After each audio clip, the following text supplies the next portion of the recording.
Welcome to our sermon recap podcast. We do this nearly every Monday, although we're going to miss you the next couple of weeks because you're heading. I'll be in Greece. You're going to Greece, but it's not just leisure for you. You're going. I take a group. You know, we started this years ago, and I said, "Come and join Deb and myself. We're going to Israel.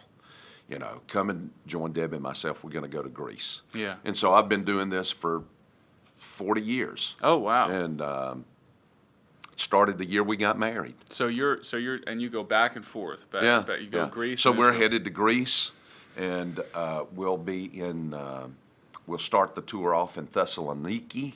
Yeah. Go down to Neapolis, where Paul landed. Come up on the Via Ignatia, the road that Paul walked and the Roman army marched. So the two tours, like the Israel and then the Greece, is it sort of an Old Testament then New Testament kind of feel? Of course. Well, you do both in Israel. This, of course, is all New Testament. Yeah, with the Acts and so Greece, forth. Yeah. So you're leaving today, and we're praying for safe travels, praying for good health. Yeah. We'll be back in 2 weeks, and then we'll go into 2 weeks of quarantine. That's right. Yeah. Because everybody here is freaking out. That the media is they're freaking people out with this thing. You know, you use sense. You know, be sensible. Yeah, I liked what you said yesterday. That we're not supposed to fear. You can't live your life in fear. Surely you don't want to live your life, hovering over in a corner of your house somewhere. What way is that to live? Well, but go out in a blaze of glory. I want to be doing something. I'm going to go down with one of those secret chemical warfare diseases. I'm really going down with it. Do you believe the conspiracy theory? Every one of them. Every one of them. Let's change the whole thing. Let's go deep. Let's go deep. Well, okay. So yesterday, speaking of conspiracy theories, I'm going to get to the red heifer thing in a little while. So don't flip the channel. That's the 20th century way of putting it. Don't click a different website because we're going to get to the red heifer. But yesterday you started the One Sacrifice sermon series. Right. I loved this message. I came back for a double helping because of the way that you exhorted the people to worship, which that's like catnip for me because I feel like that's what I'm doing every week, just like desperate for facilitating for people to join in and worship. Right. I didn't know you were going to go that way, Pastor, because I think my view was a little bit too narrow as I looked at this sacrifice passage in Leviticus chapter 1. Well, that's my goal, is to stay one step ahead of you.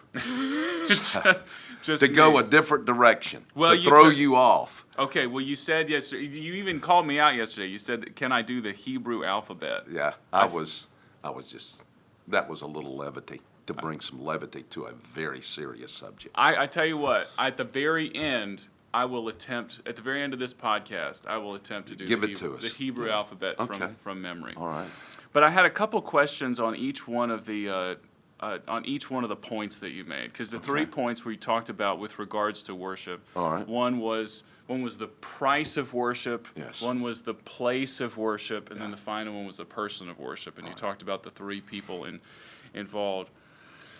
The price of worship, man. I mean, just talk first of all about what the price was for the ancient Israelites. Well, it was to bring out of the herd or out of the flock. You could bring a bull, a sheep, a goat, and God, who is, what a compassionate, merciful, considerate God we have. Amen. For those who have no herds, who have no flocks, who are very poor, He doesn't leave them out. He allows a turtle dove or a pigeon to be brought. Even for the poor. For the poor, for those who can't afford the other. However, there is a price involved even in that, So even though it's not the equal price of a bull, yet it costs that person a lot. It cost that person something. And that was the whole thing, is that here is, and the emphasis is on a male. It had to be a male. That's why I got to the red heifer, because in saying that it had to be a value, it's not that the male animal was more valuable than the female. In fact, the female probably cost more because it would bear young and because the female could give milk. The whole concept of the male in this instance was the virility, the strength, the power. And so that was why God does ask for a female in others. For example, in the whole thing of cleansing, you had to have a red heifer. It had to be a female cow that was red. Has to be, and completely red. Completely like, red. Not even any hairs on the cow. None. It had to be completely. And they would burn it, catch the ashes, and the ashes were mixed with water and some other things, and I can't remember. And it would be sprinkled before. That's how they cleansed the temple. When the temple was built, they go in and they cleanse the temple. Anything that they would clean, any of the utilities. It's very interesting. It's mixed with the it's Numbers chapter 19. Take some of the blood and sprinkle the blood towards the tent of meeting. The heifer shall be burned in the sight of the priest. Its skin, its flesh, and its blood, with its dung even, shall be burned. And the priest shall take cedar wood and hyssop and scarlet yarn and throw them into the fire. The burning of the heifer. Wow, this is a deep Old Testament cut here. It is. That would take a whole we can't talk about all session that in itself. But the whole point I was making is it's not that God is sexist, and I don't know why you even have to mention that other than that we are in this whole era of That's how you Me address Too or whatever. It's how you address the So culture. I was just saying, the reason for a male, because this is all very carefully laid out. And if you doubt that any part of it could be trifled with, go ask Nadab and Abihu. Go see the two guys zapped and ask those guys, can you just fiddle around with this stuff? Yeah, I was gonna you say, could not. You're gonna have a tough time finding them because they were. So effectively the whole disintegrated. thing was, this is something that cost me. Worship is something that cost you. And that's changed today. How has that changed in this New Testament? Well, era? I just said yesterday that we do worship on the cheap, and that's generally why. If you get over to Malachi chapter 2, where God comes to his people and he says to them, you say that you're bored, that you're sick of worship, that you're sick of all this stuff. You even, what does it say? You kind of sniff your nose, you kind of right. thumb your nose at it. We kind of deal. And he says, the reason is because you're bringing me all these sick, all these lame, all these crippled, all these blemished sacrifices. You're not investing anything in the sacrifice. You're doing worship on the cheap. And when you do worship on the cheap, let me tell you something, it means nothing to you. So how do we address that? Because like in the church these days, obviously Christ is our one sacrifice. We're not bringing an animal to pour out their lifeblood. How do we guard against worshiping on the cheap? Well, I think the tithe has something to do with that. It has to. I think that plays in there, but because people freak out when you ask them about, the tithe today, let me go back and say, what about my time? Preparing for Sunday morning worship. What should I do as a church member?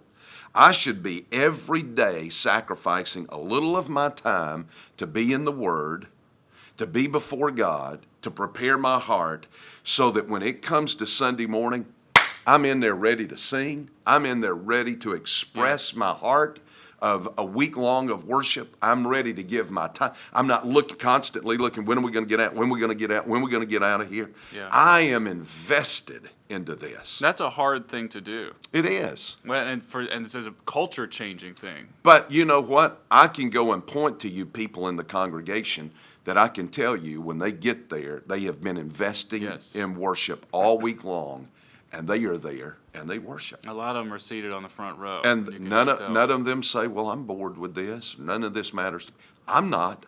I've invested tons of time in study for the week. I guarantee you, though, if you asked any of those people, are you tempted to be bored? They say, sure. Because our minds want to wander all the time, but it's a discipline. For the worshiper, it is a discipline to stay engaged. Right. Back up to the money thing a little bit. Why do you think people freak out when being asked to tithe and give? Well, I to think the because there has been through the years a lot of ridiculousness on the part of preachers and churches with money. I just read one, I won't even say it, but I just up studying early this morning where the Attorney General in the state of New York, I believe, is really lambasting a preacher in another state who is selling now something that's supposed to protect you from the coronavirus. Oh, right. And right. so I think for a lot of reasons like that, for a lot of reasons that pastors through the years have said, oh, let's just build something and just do something. And, it's this continuous give money for this project, that project. So I think it's been abused. And I'll take that on the church's chin, that the church has been abusive with that. I think it's sad because it's so, like, when God says, give unto me, it's not as, God says it's not as if he has need of anything. Really? It's more about what he wants for the people. I want this discipline for you. This discipline of tithing does more for people than people ever stop. It does more to help you learn how to manage your money. That's true. It does an awful lot in teaching you not to worship money. That's huge. That if I'm willing to give it away, and I think this is where a lot of it, now I'll go to modern society, that a lot of people that complain about it, about the church asking for money, has to do with the fact that money has too big of a grip on their heart. And when I'm willing to tithe and give, now, the tithe, is that, that's legalistic? Okay, well, start somewhere. Right. Because I say this, and I say it as an act of leadership. Demi and I don't tithe. We do more than a tithe. Right. I think that's wise. know that my dad, for a fact, gave probably up to 20% of his income. The tithe always went to the church, but he did so much more beyond that. And he discipled you in that. Yeah, he did. All my life he taught me. Well, and that's where, like, this worshiping on the cheap, it's not any kind of a financial discussion at all. It's a discipleship conversation. It really is. It really is. That thing disciplines me in so many other areas of my life. Well, I appreciate you talking about this some. I heard last week, I think you were there too, heard from a brother talking about how money in our culture has become like that thing which in the church must not be named. Yeah, we must really. not talk Yeah. about money, but the Bible talks about money an awful lot. Jesus had an awful lot to say about it.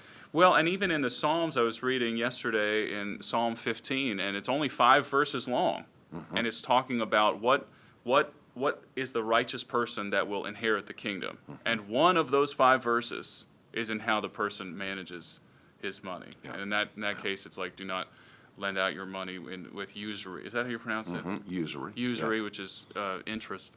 So I think that's really interesting. That's an expectation over and over and over for the righteous person is how you use your money. Anyway, so we need to move away from that. But thank you for addressing that point. So we talked against worshiping on the cheap, and then next was the place of worship was so important. So talk again about the Old Testament movement of the New Testament. There was no other place you could go and sacrifice but to the altar there before the tabernacle, and then at the temple. Yeah. And it's very clear through Scripture. Now, again, a lot of people won't read Leviticus or parts of the Old Testament. They say, hey, we're not under law. Well, we're not under law. We true. are under grace. However, when you come to Christ, he had an awful lot to say about the law, So it directs, it gives guidance to my life, and I understand this in a greater way, that there is an assembling of God's people that I need to be a part of on a very regular basis. To neglect it is to neglect my spiritual life. It is not legalistic. It is a joy to gather with God's people. I love it. I can't wait for Sundays to come. The people that I get to see, the fellowship of God's people, to neglect that is to miss an incredible part of what it means to be the people of God. Why do you think that people are choosing to neglect that more and more? Because we've seen the numbers. I've been in the meetings with you. We've looked at the numbers. Yeah. The church attendance continues to decline, even for the faithful, even for the people that say that this is my Lord. What are your thoughts? Well, I think it's a lot to do with the pace of life. I think it's a lot to do with what we just keep cramming more into our lives. We never run our schedules. Our schedules have now come to run us. A lot of us think, well, I need more time off than what we really do need, as if church is not equivalent to work, it's not equivalent to labor, it's not equivalent to those kind of things. Right. Really, being in church should be something that refreshes and revitalizes and renews you. Well, and if it's not, then it's probably, you and me probably got a problem. Yeah. That we got to work through. But I feel refreshed, every single week. I think that for the people that are there, it is a refreshing thing. I read an article recently. I didn't agree with the entire article, but the title really struck me. Did you see that one as well, where the title was "Church should be your reason for missing everything else"? No, but I like that Instead of the title. opposite, because so Yeah. many people say, well, I've got this family thing, I've got that baseball game I got to be at, I got this, I can't avoid these things. And my question always is, well, are you sure about that? Yeah. Because like you said, and you even, so talk some about the new covenant, because you mentioned that text from Hebrews. Give that to us. Yeah, again. well, the writer of Hebrews says, do not forsake the assembling of yourselves together, which has become the habit of some. So even in the early church, it's already happening. Yeah. Even it already happens, and that continues. And Why do you think the devil fight? There's certain things you need to ask yourself. Why is this such a struggle? Why is this so hard? Well, Satan fights you at it. Why? Because Satan doesn't want you to do it. Why? Because it must be something really good for me. That's a really Like good prayer. point. Yes. Why does Satan fight you so hard at prayer? Why is it so difficult to pray? Why is it so hard? Why does my mind wander on and on and on and on and on? Because it's the very thing Satan doesn't want you to do. I'll let the mic drop on that one. Let's take a look at the third point. To please it, that's expensive. Please it, we got a steward. Don't actually drop the expensive mic. I saw Joseph, a single tear went down his face as you lifted that mic in the air. So, but finally, the person of worship, and you actually talked about three people. Well, you go If ahead. you look at verse 5, you've got three people that are mentioned there. You've got the worshiper Yes. himself, who is actively a part of the sacrifice. I think most people thought that I'd just bring the offering up and give it to the priest and I'd just go on off. No, the I guy thought who that. brings, like you, for your wife, Sure. for your wife, for your children, you would come up and you would bring that and you would lay your hand on the head, identifying this animal is substituting for me. You would cut his throat. You would skin the animal, which, by the way, as a older boy and a young teenager, I helped kill cows. Right. Which is now we didn't take them down to the Butcher. we didn't take them down to the plant to be killed. We killed them and skinned them and gutted them and did Yeah. everything there. It's work. It is. That is a job. That you don't do that in 5 minutes. It is an intensive act of worship that's going on when he's doing that. He cuts it all up, he cuts it into pieces, and then the priest will put it up and arrange it on the altar. So there's that. There's that part of worship. You're actively involved, and that's what I was trying to say, is worship is something that you just don't sit on your haunches and observe somebody else doing. Worship is something that you are engaged in completely. Well- Mind, body, emotions, soul, spirit, every bit of it.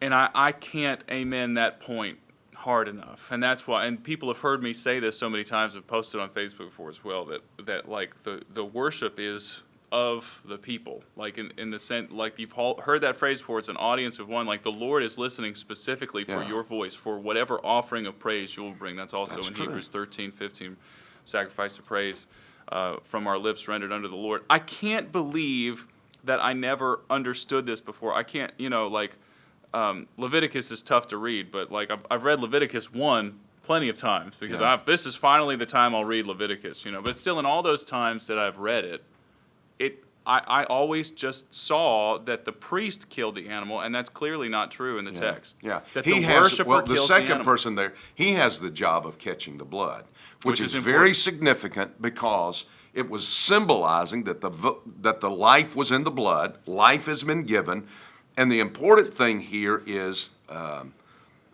to treat the blood in this way is to show that there is great importance there.